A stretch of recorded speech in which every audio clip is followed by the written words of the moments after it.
Hi, I'm Jami Philbrick for IamRogue.com. I'm here at the Film Independent Spirit Awards 2014 in the winner's tent. I had a chance to speak with many of the winners from tonight's awards ceremony about their films, their work, and winning their awards. Here's what they had to say.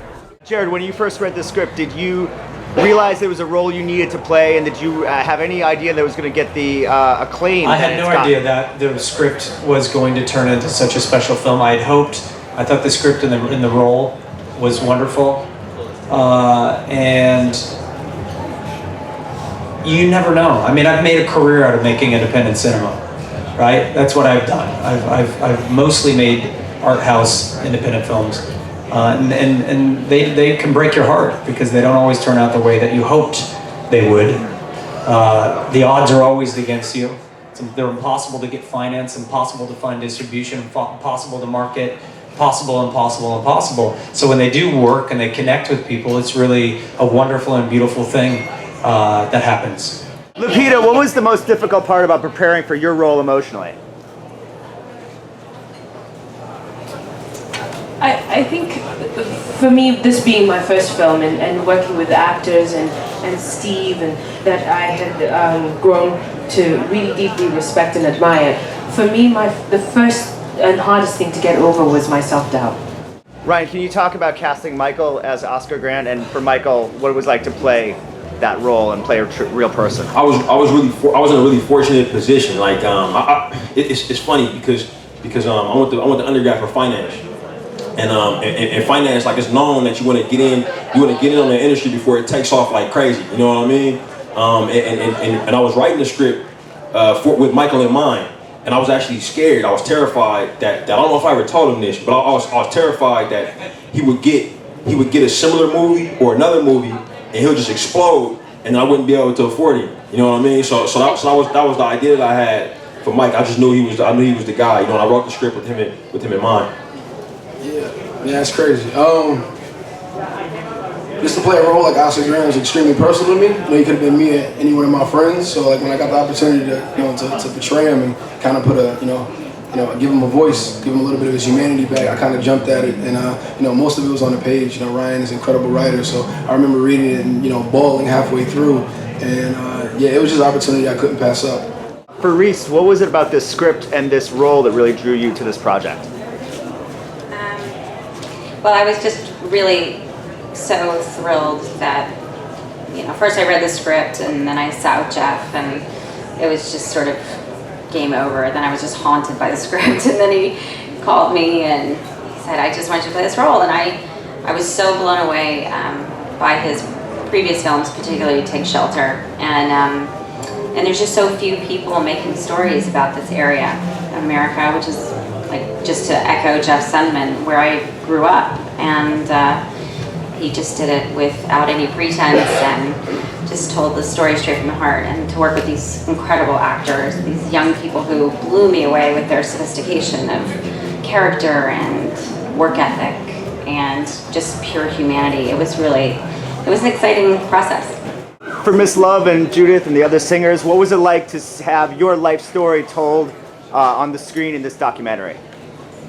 You know what? When we started doing this, I know my story is a long and a great story to me. But when I saw it on film, I got very emotional. Once you're talking about it and seeing that it's two different things, and what our director captured, with us just talking, when they put the whole thing together, I always said he dug really deep and he found things in us, and then he put it on screen, and it's amazing.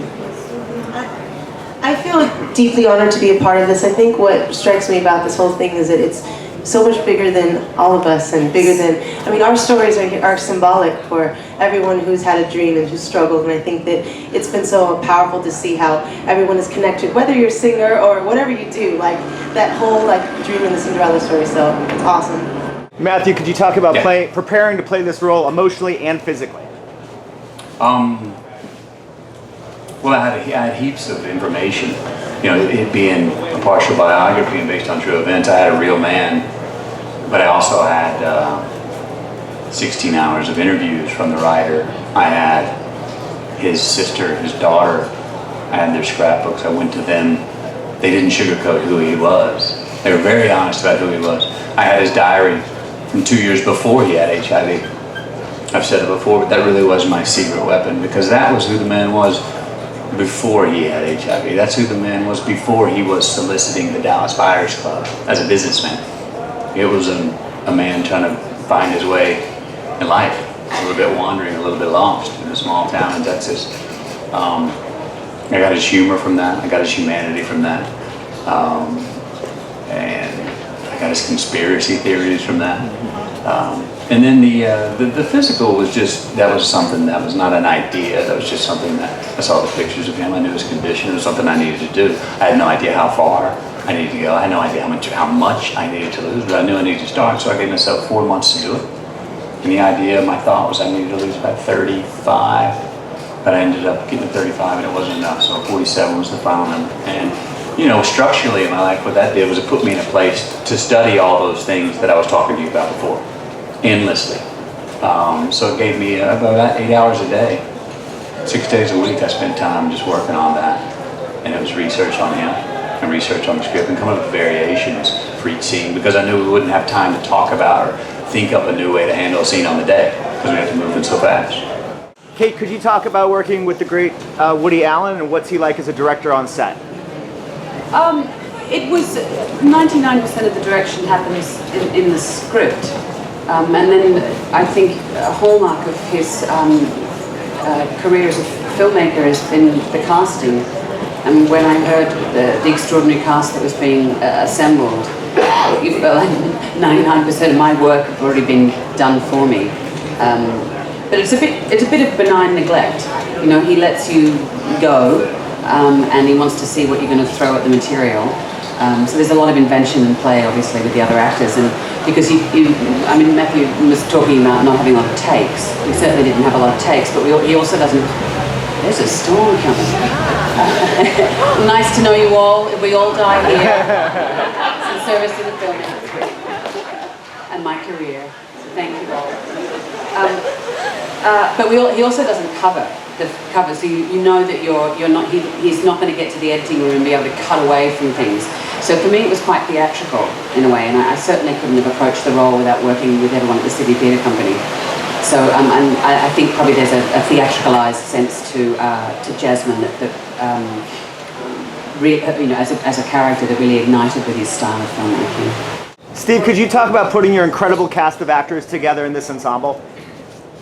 I mean, it was a delight. It was a pleasure. I mean, me being a director, working with this talent, and finding things and experimenting and fumbling over things. You know, when you've got a great, I would say, you know, as an actor, when you've got a great musician and you improvise and you find stuff, and it becomes something else other than what you could ever expect it. It's just one of those wonderful moments. That's what film's about, magic. Brad, could you talk about what attracted you to this material and working with Mr. Steve McQueen? Well, we were actually banging on Steve's door after his first film. We were a big fan of what he's doing and what we thought he might be doing in the future. Having no idea would lead to this kind of project. And I mean, this is a movie, this is a film I personally love. Putting everything today aside, I love this film. It's why I wanted to get into film.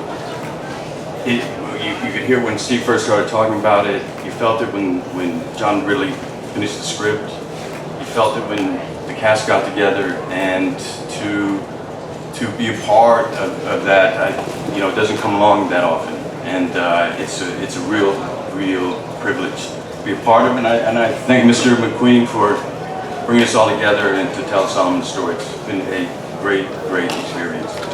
And I also want to thank our actors. These are incredible performances, led by Chiwetel and Lupita and Michael, down to the extras in New Orleans and the city of New Orleans. The whole thing has just been a very unique and special experience.